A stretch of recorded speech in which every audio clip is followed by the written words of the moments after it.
Joyce, and the former Lieutenant Governor of Florida, Jennifer Carroll. Welcome to you both. Thank you for joining us. Let me pick up with you, Lester. It seems, judging by what Prime Minister Netanyahu is saying, that things are moving in the right direction. And you hear there from the UN and from Médecins Sans Frontières just how desperately they need this 4-day window. Well, yes, certainly their demand is about a ceasefire, not simply about a window.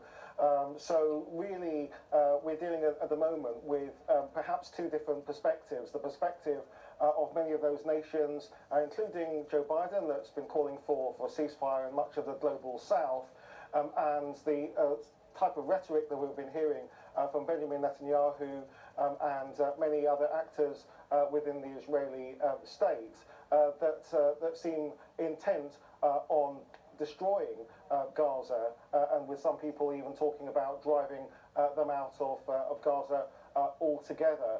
So the question, therefore, is that while there seems to be some sort of progress in relation to an exchange of hostages and a brief pause, I think many people will not want to see the huge amounts of killing of innocent civilians continue after the pause. It's not simply a case of having a pause between war crimes being committed. It's actually a case of using a ceasefire to have a constructive process to find a lasting solution that will actually deal with the end of this conflict and hopefully to prevent future conflicts as well.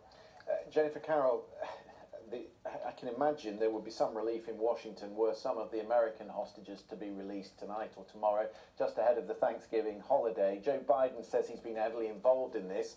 Of course, he is paying the price for his support of Israel. What do you think they will make of what they're hearing from Jerusalem tonight?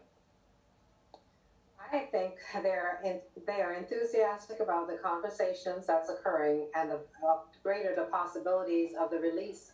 Even if it's 50, it's still better than nothing. And hopefully that the negotiations will go a little bit further to release more, because we have Americans and other nationals that are held hostage by the terrorist organization. And if we can come to some agreement where these family members can find some resolve for the injured, for the children, for the elderly, for them to get back home and get proper care. It's a dire situation across the board. Well, let's speak then to Moshe Lavi. He is a former captain of the Israeli Defense Forces, whose brother-in-law is a hostage in Gaza. Moshe, thank you very much indeed for coming on the programme.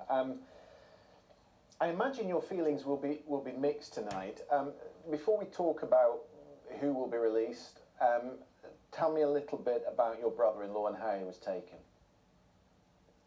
Yes, so my brother-in-law is my sister's wife.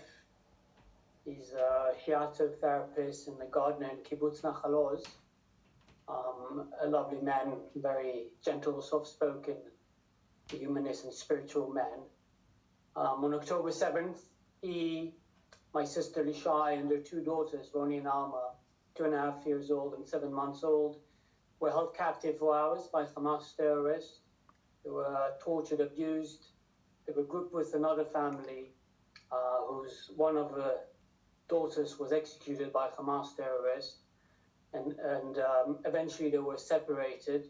When we was taken to Gaza, my sister was instructed to stay in the house. The Hamas guard kept guard in the house. She was instructed to stay, and if she leaves, they will shoot her on the spot. Luckily, before they returned to retrieve my sister and 2 baby nieces, IDF soldiers came in and rescued them. How important is it then for the Israeli government out of this deal to get a list of the names and the conditions of the hostages that are being held in Gaza? I think it's imperative to receive such